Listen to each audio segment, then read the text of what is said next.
still echoing the story of Uste Wakandlovu. He wrote a book entitled From Prison to Palace.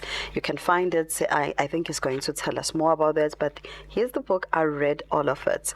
It's an amazing book that you learn, you cry with it, but also you take lessons one by one. So I want us to touch on faith, because uzithola later on use ndaweni esekhaya kodwa futhi uphuma eThekwini kade usebenza usubuyela ekhaya usuyithola ususenkingeni ongasakwazi ukuphuma kuyona unamathisela ukuthi bamba la mfowethu manje ususejele.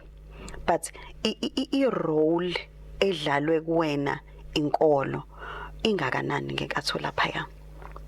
Yo, inkulu kakhulu because njengoba uchaza ukuthi mina bekade ngisebenzela eThekwini and ekhaya eMaritzburg and ngiyasuka kuKhisimusi and I'm like, let me go ngiyodla uKhisimusi ekhaya because yabo anyway, I mean I do a lot of things. I'm a comedian, I'm an actor and program director. All these things they will keep her away from home, especially about December. So uthola ukuthi about December awusasithola isikhathi sokuya ekhaya. But on that December 2016 I said to myself, no, let me go ngiyodla uKhisimusi ekhaya nje. Then ngihambe and Christmas Day and then the incident happened. Ngena umuntu waqhekeza endlini yasisi wami and then washawa abantu bangasekhaya and then umuntu wale case wasaba ukhipha labo bantu and then wathi umuntu ushawe yimina nosisi wami kade siboshwe sobabe nosisi wami and then kwaba nje istory engizothi mina ngasithatha kancane because I was driven by the innocence. I didn't think ukuthi nje izozihambe izifike ejele actually ngathi izogcina police station babona ukuthi no, this person is innocent ahlangana lento then bangibuyisa and then it didn't happen that way. So unfortunately wavele washona umuntu and then ila khona yaqala khona ukushuba indaba. Okay, then yafika ke court then bawaqamba ke amanga abo and ofakazi. The court believed them over our story and then sakwetshwa kanjalo we sentenced to 18 years imprisonment. And I was like, okay, sengila. And around about 20. Yeah, I was like 24, 25 years. Yeah, and I was like, no, okay, now I'm here. And I would say I was very fortunate ukuthi mina ngingene ejele sengimazi uJesu. And sengimbonile sebenza empilweni yami. Like ziningi izinto uNkulunkulu angisendese kuzona and ebezingangibulala ezinye bezingangilimaza. So lokho kwangisiza ukubona ukuthi nalokho if it was not meant to be ubezongivikela khona ukuthi ngingangene khona. Now I'm here. So nje ifaith yami iqale nje ukusebenza from lapho ukuthi okay, angeke ngizama ukubekezelela lesimo because shuthi uNkulunkulu unesizathu wayevumile ngenzela mina ngiyamazi uNkulunkulu engimkhonzayo ubengeke azavume if ngingamele ngibe la. So from there I learned ukudependela uNkulunkulu. Mina nje I would say nje out of all the lessons engiwafundile ngokuba kwamsejele for icala engalenzanga ngifunda ukuthembela kakhulu uNkulunkulu because ungifundisile ukuthi angiphathele impilo yami and angikwazi ukuthi ngithi shy away from that ngenxa yezinto futhi ezenzekile ngisejele. For example nje ngizothi nje is just to highlight one story. You know uma ubusu desperate ubhekene ne case even if awukholelwe entweni but ugcina sewufola into whatever ubona ukuthi ngakusiza to get out of leyo nto leyo. Empilweni nami angikaze ngikholelwe emthini, even ekhaya sikholelwe emthini, sikholelwa nje uNkulunkulu. But ngenxa leya case sagcina sekukhona ama suggestions aqhamukayo ukuthi nisebenzise this yabo and angeke ngize ngikhohle le and everywhere I go I always share this because iyangifundisa something ebalekile. Ufika someone close relative ufika uphethe icoat yami yesuit ngiyayithanda ngangithanda le yakho so she knew ukuthi ngizoyithanda. Yeah, and then ufika nayo imanzi. And I'm like, why le quote imanzi? Mengigqona kusasa ngenkantolo. Why imanzi? Then mase yasho ukuthi no le quote le inomuthi, and lo muthi lo fanele uzosho ukuthi awuyibeke endaweni la izokoma khona because ekuseni yes fanele igqoke idamp kanje ukuze umuthi usebenze. I'm like, okay, angikholelwa kulento but let me use it mhlambe ngempela. Yabo uma desperate and mfethu ngiyifunde kabuhlungu lento. Angifisa omunye umuntu ayifunde njengami. Then athi ungathuki. Yabona ejele mabe niya enkantolo. Iyaqhuma induku. Uyashawa especially if unyuwani uzobizwa ngonyuwani ke mawufika lapha. Uyashawa just because basuke befuna ukuthi ujoine igangsterism enombolo. So ukuze wena ujoine bazokuconvince ukuthi fanele bakushaye bakuhlukumeze uzojoina lento. But mina I always say ngiyambonga uNkulunkulu ukuthi ngangena ejele sengimazi because mina nganginaleyo nto ukuthi ngeke ngijoine lento because ngiyamazi uNkulunkulu. And lokho kwangisiza ukuthi ngikubekezelele kwayikona lokho kushawa. Yabo. So kwakubuhlungu kodwa phela sengiyaxoxa nje manje kanje. So and then bese yangitshela ukuthi no yazini ungathuki uma bese ungena kule truck yakhona ubone labo za wena uhamba nabo bekusaba bengakubongisha emehlweni bazobenza ilomutho la. And I'm like okay, and mawufika enkantolo even nemanje izobe isaba ngisho ukubuka emehlweni and izovele nje inkhiphe. Yes. Okay. And I was like oh okay. Kodwa ngikutshela ukuthi yabo ngalelo langa ngiqokile yangishawanga kanje imoto. Angishawanga kanje kwangazi ukuthi lamapara yabona ukuthi kunento engiyifakile. Ibizathi sifike enkantolo imanje kwangazi ukuthi nje ngiyayicasula ngendlela idinwe ngayo and nje yonke into avele nje kwacaca ukuthi ke ayisebenzi yabo. And uNkulunkulu engifundisa something lapha ukuthi I need ukuthi ngithembele kuyena yena yedwa. Yabo. And another thing that I picked on is the love of education. Ulokho phawaphelela ukufunda.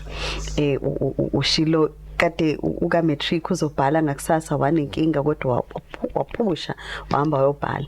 Now usungaphakathi ejele nayi electrical engineering isivimbeleka usuthi no what else. Yo, I think for me I mean I always had this in mind ukuthi I want to change isimo sasekhaya. And the only way ebengina emqondweni ukuthi ngashintsha isimo sasekhaya wazi ukuthi ngifunde, not ukuthi ngiyobamba inkunzi or ngithola ama shortcuts. So nje leyo nto leyo mina ihlezi ngihlupha everywhere I go. Mina my only focus ngihlezi ngizama ukuyifundisa ngisho abashana bami lento ukuthi ungafocus kakhulu ukuthi umuntu wenzani, but focus akuwenza wenzani to change your life, because the only person kumele ube concerned ukuthi umcomparishe actually uzicomparisa wena ukuthi mina I need to be better than myself yesterday namhlanje. So I always had that is why ngabanjwe inkunzi I was in matric, and even mangiyibuka esibukweni nginesikala and on esikala ngangiphuma uko studisha and then ngizobhala ngakusasa ngika matric and sibanje inkunzi and then ngishawa ngesando ihema la and kwabanzima impela nje ngalendlela ukuthi ngableeda kwamela ukuthi ngiphuthunyiswe esibhedlela and ngaba nalento ukuthi kodwa ngiyayi kubhala because ngiyayifuna lento engifuna. Even noma sengifika ejele I was like angifuni ukuthi lesikhathi at that time angithi sasigwetshwe u18 years, so sasohlala u9 years ngaphakathi. So as much as nganginalo lento ukuthi siwenze ama appeals and then sophuma nje wasigcina siphume after 7 years, but nganginalo lento ukuthi isikhathi sami ngila angifuni kube iwaste ngempela. Lo muntu ongifake la uzitshela uzongibulala, but I need to come out with something ezotshengisa ukuphila mangiphuma la. And imfundo was the only thing at that time ukuthi no, I need to use it ngifunde ngila. Manje ngiyafika electrical because I was doing my final year with electrical engineering at DUT at the time. Then mangifika ngaphakathi kuthiwa no, you can't do electrical engineering because inama practicals. And then I was like, okay, now I need to look at myself. Yini passion yami? Angithi at that time we were directed to engineering, mechanical engineering, electrical engineering just because kuthiwa inemali. And just because uyabona nathi esikoleni uhlakaniphile, so when uthathwa nje usuwa engineering, but uthola ukuthi wena passion yakho ayikho lapho. And ngathola isikhathi mina ngesikhathi ngisejele ukuthi I need to ukuthi ngizibuke ukuthi mina yini engigude kuyona and futhi yini engiyithandayo engipassionate ngayo. Manje ngiyabuka zonke lezi zinto engizenzayo because mina bengifunde at the same time ngenza lezi zinto lezi ade ngiyibali, comedy, acting and promoting ama brands amakhulu, and at the same time ngiphatha ngisho uhlelo program director. Ngithi mina no, lento ayihlangene engineering yini le ezokwazi ngifise lapha, ngiyithanda into enopromoter. So I like, let me do marketing management. So lokho nje ukuthola lelo thuba ngimotivate ukuthi no, na into engayichoose and na into ezongisebenzela mangiphuma. And also another factor eyangenza ukuthi ngize ngidecide ukwenza marketing management was because abantu abaningi bebekhala ngokuthi mophuma ejele ngishona ngwane qualification of which inkinga leyo government ekusamele adile nayo. Mophuma ejele ngishona ne qualification akwazi ukuqasheka because ne criminal record. So I had to come up with something engizothi mangifunda ikwazi ukuthi ngiyisebenzise noma ingisebenzele mina. Uma nje ubheke even on my Facebook page, even entweni zami nje, this book mina ngizipromothele mina using knowledge engiyithole ngokufunda ukuthi ngifunde ejele, but that knowledge is working outside. Angilindanga ukuthi ngizofunda into ezongisa kamlungu, but ngathi let me do something ezokwazi ukuthi isebenzele mina. And njengamanje I'm working for a company ebizwa ngokuthi Iziko Arts Company. I'm a public relations officer from this qualification. So yabo nganginalento ukuthi I must do something ezoba stepping stone mangiphuma ukuthi ngikwazi ukuthi ngiphile. So yeah, it's wonderful. And also say ngibuka indaba uyayithinta kancane mhlambe sithi hala music yona the issue of the fact that when you are from prison life iyashintsha. What are some of the things mhlambe ongathi this needs to be changed, or maybe as a matter of agents, especially mesikhuluma nge-rehabilitation kubantu that are inside, because in your book you really state some of the other programs asebenzile amahle, but mhlambe futhi angakwazi ukusebenza in a larger scale. Yabo nje for mina, because I'm talking from experience engiyibonile ngaphakathi, uhulumeni wethu one of the things adinga ukuthi emphasize when it comes to rehabilitation ilento kaNkulunkulu nje. Yes, I agree with there are programs afana nabo substance abuse, anger management, lawa introduce. They are very good. I cannot take away credit from that. They are very good. They are helping because abantu la bethola khona isikhathi so ukuthi bawazi ukudila nama habits akade ebahlupha, anger, substance abuse and stuff. But most of the time those things they need a follow up ukuthi wenza kanjani after that, ngiyenza kanjani. And fanele wazi ukuthi umuntu is not patient enough like God. uNkulunkulu is very patient with umuntu, even ishakuthiwa wedwa uyakulandela khulume nawe. So one of the things engibonile esebenza kakhulu ejele yes ama educational programs, ama competitions. Yabo nje competition iyodwa ejele, it motivates ngalendlela ukuthi uba ne positive thinking efika kuwena ukuthi yazi ukuthi ngisawumuntu. If ngisakwazi ukumela, yabo nje for mina there's a competition ebizwa ngokuthi Funda Mzansi.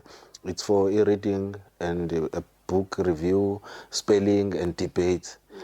Ngawina la eThekwini ngimele ijele laseWestville, and ngawomela iTheku eMaritzburg kwi province, and mangiwina lapho sengiyomela iKZN. I was like, how ngisawumuntu. And lapho sikhombisa nomphakathi, and I was like, I'm one of them. So, and also because mina anginalento emqondweni nami ukuthi although I'm in prison but I'm not a prisoner.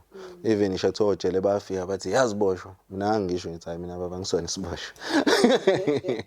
So leyo nto leyo for me enye izinto ke ekumele ukuthi igcizelele kakhulu ama educational programs and competitions afana lawo because they motivate, but kakhulukazi lento kaNkulunkulu, lento yama programs or izinkonzo kakhulu because abantu abaningi kade beyeka ama habits afana nogwayi. Abantu abaningi baqala ugwayi sebesejele. So uthola ukuthi sekuzoba nzima uthayeke because wena ukholelwa ukuthi ngoba ucindezelekile la. But if usufika wena umshumayeza ngoNkulunkulu, uNkulunkulu ufika asebenza empilweni yakhe, then emesawela ama habits, automatically wena usumshiya nje no Holy Spirit usuthi hayi Holy Spirit do your work, and I follow up yalaphana akayipheli. Asidlulele lasthe asikhulume nomuntu omusha. Umfana omncane, intombazanyana encane ebona everything is right. Teenager uyasazi stage impela abantu abagcwala ngaso. Asikhulume naye, sikhulume ngokuthi ukuba sejele ko rough kangakanani. I-expungement process eSouth Africa kufanele yini sithe ukuthi ilungiswe iprocess yakhona. Uyabona simxwayise ngokuthi ungafinyeleli kuleli yazinga. First thing engizoyisho nje sisiphosha, yabona when it's coming to justice system nje yase South Africa fanele uqale wazi ukuthi angeke uzoyithembe because kusuke kudlalwa igame lapha ecourt nje before nje even ugwetshwa. Ingakho ngeke ngithi nje engathi ungangayenza into ezokuyisa ecourt, hayi ngisasho nje ejele ecourt nje because lapha nakudlalwa igame, it's a game between abantu abathathu, imantshi okanye ijaji bese uba umshushisi ngapha ummeli wakho ngapha, and wena ingawe le ndaba but when you become a spectator uyabuka kudlalwa igame ngawe, and izinto ezokwenza ukuthi ugwetshwe laphana it's not a fact ukuthi kwenzekeni, but it's about ukuthi ubani odlale ngamagama between the three wawina. So it's like ukukembulwa ngempilo yakho, so you rather do not do into ezokufaka lapha because even usufika ejele ijele is very hard. Ukuthathelwa nje freedom yakho kukodwa nje it's very painful ukuthi wena uzodla ngesikhathi esifuna umuntu, uzovuka ngesikhathi esifuna umuntu, ulala ngesikhathi esifuna umuntu, and uphila impilo yakho according to iroutine ongazi ukuthi ayibhale ubani, and uvaleliswa kwenkukhu ke lapha ijele nje livala ngo2 mhlawumbe uvulele ngo12 ngo2 uyavalelwa futhi uyozuvulele ngakusasa ngo12, so ufana nenkukhu nje evalelwe lapha ya. So it's very painful, even ama stepping enzeka ngaphakathi ejele usuke ulike uhlezi usengcupheni ukuthi ungagwazwa noma nini because of into eyenzeka ngaphakathi izinto zasejele. And also even the treatment, it's very painful ukuthi once wasejele, once waqwa le uniform orange, ngisho kuthiwa wenza icala elincane noma wenza icala elikhulu noma awulenzanga icala but ipunishment iyafana. Makuthiwa nje niyashawa manje niyashawa, and into eyenzeka noma nini le anqina ukuvuswa nje ngo3 ekseni, then seziyaduma angithi yabo. So akuzofike kubuza ukuthi hayi wena wenza icala elincane woza ngapha uzothola imvimbe u2, cha uzoqhuma nje isibhaxi nina nonke ngendlela efanayo uma ukuthi kumele siqhuma. So yabo nje ubhlungu obuzwa lapha beside lobo ubhlungu obuzwa uwena, you must know ukuthi uma bowenza into ezokufaka ejele, whether uyantshontshela umbambe inkunzi noma udla ama drugs noma wenzani, usuke selfish because wena usuke uthi uyicabangela wena ukuthi ufuna ukuphumelela, okanye mhlambe okay uthi wena ucabangela umndeni wakho ukuthi ufuna ube right, but at the same time awucabangeli because once wena waya lapha yakusala kuhlupheka wona kakhulu.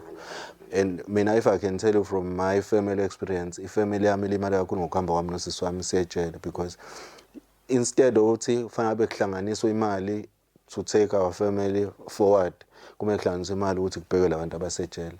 At the same time kufanele kuhlanganiswe imali ukuthi kufanele kutholakala ummeli ozokhipha labantu ejele.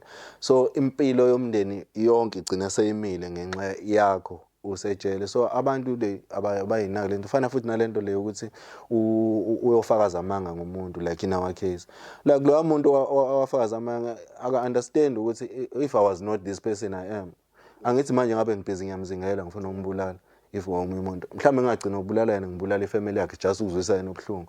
So izinto ezinjalo ukuthi abantu abazazi ukuthi lento yenkantolo it's something ekumele uyenze ngempela ngoba kufanele ukuthi uyenze. It's not because udinwe ngaleso sikhathi then mesenza. I've seen abantu ejele so umuntu usehlale 10 years ejele mhlawumbe wagotshwa life sentence usehlale 10 years umuntu wambophisa waqamba amanga usefuna ukuzoxolisa sekulate usegwetshiwe lo muntu. It's because wathatha ngeenga ngaleso sikhathi. So izinto ezikanjalo umphakathi ongatholi ithuba lokuqwashiswa ngazo ukuthi no, you need to be careful. Awuqamba amanga ngomuntu uthi ayejele enkantolo and also now awuyenzi into ezokisa ejele because ayilapha kudlalwa. Hayi ibhlungu leyampilo. Aye, for sure. Aye, for sure. No, Samantha, she's coping. She's coping and yeah, kwaba nzima kakhulu for yena but sibonga uNkulunkulu nje ngamandla. Because even nami lokho engikwenzayo wena ongiphambi. So I'm going to ask you this funny question and I want you to answer me. If your book could talk back to you, ithi nje qapu ibuyele ikhulume nawe, what do you think it will say to you? Your own book. Yeah, that's very funny ngempela. Because yabo nje ngathi nje uyabona ukuthi ubungidinga kanjani. Because I didn't know ukuthi le ncwadi le could open doors ngalendlela kwenzeke ngayo. Even ngamina ngiyamangala usuku nosuku. Le ncwadi nje yodwa sengivulela iminyango eminingi. Today I'm a radio presenter ngenxa le ncwadi. Today I'm working because of this book. So ingavele nje ngihleke ngayona ithi uyabona ayikho into obuyikhala kodwa ubunzima bodi ubunzima odlule kubona that means bukwenze waba umuntu strong or resilient but also ukhuluma ngeforgiveness. I want to close ngaleli chapter namhlanje. Forgiveness, this is a very big act engelula and inzima and nje actually the main reason for this prison to palace forgiveness. And yabo nje ngiqale ngithi ejele there are many people engibabonile bezibulala phambi kwami just because bahlule ukumelana nesimo. At the same time baningi abashonile begula because behlule ukumelana nesimo, but uNkulunkulu wangipha leso sibindi sokuthi mina ngizophila because even nami ejele ngigulile ngacishe ngafa. At some point I was declared dead by honest ngisesibhedlela ejele, but yonke le nto yadlala imotivation kimi ukuthi I need to move forward. So I would say kuko konke okwenzekile because njengoba ngisho ngisaqala ukuthi bengine anger prison yami kuyi-anger, even mentally ngine-anger, ngidinelwe abashushisi ukuthi why bahlule ukubonisa ngenzanga le nto manje because it was ecaleni lami kwakusobala nje ukuthi angiyenzanga le nto, angihlangene nale nto, but nginaleyo anger. But I needed ukuthi kuqala ngidile nami ukuze ngikwazi ukuxolela lo muntu because enye into udinela omunye umuntu uthola uphelela impilo yakhe kahle ujabule le khona, but inkinga seyisele nawe sewuwena manje imprisoned kahle kahle wena usuku usuyibophile. So le nto of forgiveness mothatha uyibheka nje incwadi yami ihambe iveze le nto because ngizama ukutshala le nto ukuthi kwesinye isikhathi kuyadinga ukuthi uxolele umuntu engaxolisile, hayi ngoba wenzela yena but uzenzela wena for your own sake. Emase ngiyiqeda incwadi yami ngithi mina the palace is not the palace ecatshanga abantu but it's your peace. So you are at peace, you are at the palace. Awudingi uze ushade nenkosi uze ube palace ube inkosi, but nje ngaba inkosi wena at yourself. Mina nje I'm a king ngokwami angidingi ukuthi ube approved ukuthi ngiyiking, but because I have peace in my heart and nginalento ukuthi I'm the one who is in control of my life. Mina wazi ukuthi ufuna ngempilo yami, mina wazi ukuthi ufuna nomndeni wami, angeke ngize ngivumele omunye umuntu azongitshela ukuthi angenzeni ngempilo yami unless with something positive. Angithi yabo lapho I'm still in control ukuthi mina detector ukuthi yuphi exactly. So ngitshala le nto ukuthi even nalento forgiveness it starts with you. Uzixolele wena ukuthi yabo ngisejele I was like mhlambe ube ngenza lokho ngangeke ngize ngingene lecala, mhlambe ube ngafonela amaphoyisa. Even in the book khona la ngisho khona njalo ukuthi if ngafonela amaphoyisa ngesikhathi umuntu eshawa ngangeke ngize ngingene le nto because amaphoyisa awufika abona ukuthi uba ushaya umuntu, but yonke le nto le ayisasebenzi, sengisejele, kuboshwe mina for le matter le. So I need to forgive myself, it's okay, I didn't do that, kodwa manje sengibhene nalokho. And then bese ngixolela abantu abagcine sebengiphina ngaleli cala just because I didn't do what I had to do. But firstly I need to forgive myself, and then bese ngibaxolela bengaxolisile, because they will never, ayikho imanje engasifika kumina izongixolisa, sengaba umusa kaNkulunkulu, ayekho umshushisi ongafika kumina ezoxolisa, sengaba umusa kaNkulunkulu. So nje forgiveness starts with you, and then mase ukwazi ukuthi ungalindi omunye umuntu azoxolisa, just ngimxolele ukuze uphile wena, uzenzela wena, ipeace yakho ibalekile then eyomunye umuntu. Boya Benginyathi. Hayi siyabonga mfethu. Siyabonga kakhulu for sharing with us your wonderful story. To your African Echo podcast viewer, we thank you so much for your time, and do follow Usithe all over on his social media platform, and do buy the book. We'll be back with more on African Echo. You can also find more of this, and also in the magazine section, it's in your website rather, is www.african-echo.co.za, and you'll also find our WhatsApp line and all our social media platforms. We'll be back next week with another one, another fascinating conversation.